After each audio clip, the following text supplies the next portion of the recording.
Bonjour, nous sommes dans des vidéos de philosophie réaliste.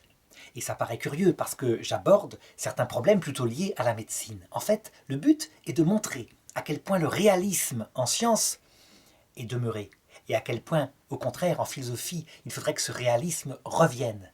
Donc, l'observation du réel, l'analyse de causes qui produisent des effets qui sont adaptés et le retour au réel à la fin.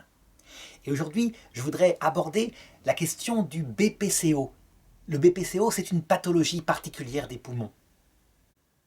C'est la bronchopneumopathie chronique obstructive. Et c'est une maladie qui arrive très souvent chez les grands fumeurs.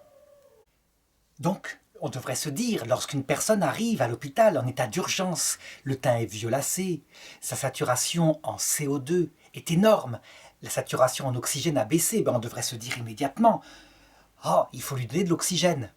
Et donc lui mettre cette espèce de choses qu'on voit parfois sur les films américains, donc qui lui permet de respirer mieux. En fait, ce n'est pas si simple, et il faut comprendre le mécanisme. Prenons par exemple avec le tabac. Après des années en ayant fumé, quelquefois c'est un tabagisme passif, ou ça peut être aussi en ayant trop respiré de la fumée de bois.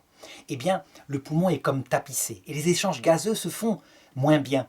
L'oxygène ne pénètre plus comme avant dans le sang, et le CO2 ne part pas comme avant. Si bien qu'à un moment donné, et par crise, lorsque l'état est très très grave, eh bien, la personne arrive en état de manque d'oxygène grave. Pourquoi est-ce que les médecins ne donnent pas de l'oxygène aussi rapidement que ça à ceux qui sont atteints de BPCO? Eh bien, pour une raison simple. Si on leur met de l'oxygène, tout de suite, on va avoir l'impression qu'ils vont mieux.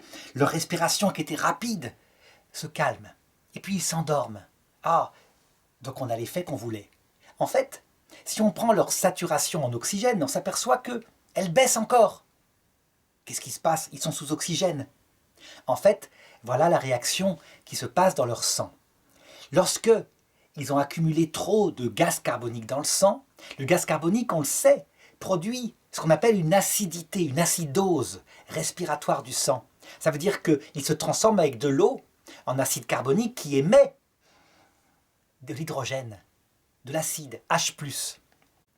Et le problème, c'est que ce H+, a la propriété de se lier à l'hémoglobine du sang, à se lier fortement, et l'empêche de transporter l'oxygène. Si bien que si on met de l'oxygène, il se passe ceci. La respiration, évidemment, se calme. Donc on a l'impression que ça va mieux. Mais en fait, le fait de chasser le CO2 qui est trop présent dans le sang et qui se faisait par une hyperventilation ne se fait plus comme avant. Le taux de CO2 augmente et l'oxygène n'étant pas transporté, sa saturation n'augmente pas du tout. Et le patient, très tranquillement, va s'endormir dans la mort. Il va mourir. Et donc qu'est-ce qu'il faut faire logiquement plutôt que de mettre de l'oxygène? Eh bien il faut commencer par faire baisser le taux de CO2, faire baisser l'acidité dans le sang. Il faut que l'hémoglobine soit capable de transporter de nouveau de l'oxygène, sinon ça ne sert à rien. Donc on le voit, face au BPCO, un raisonnement simple peut parfois provoquer une catastrophe, évidemment. Et donc, il y a un rapport de cause à effet que les scientifiques essayent toujours de trouver.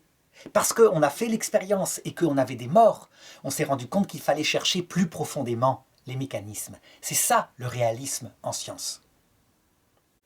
Donc on le voit, pour le BPCO, la cause qui fait que l'oxygène qu'on ajoute est inefficace, c'est simple, c'est que l'hémoglobine ne peut plus transporter l'oxygène.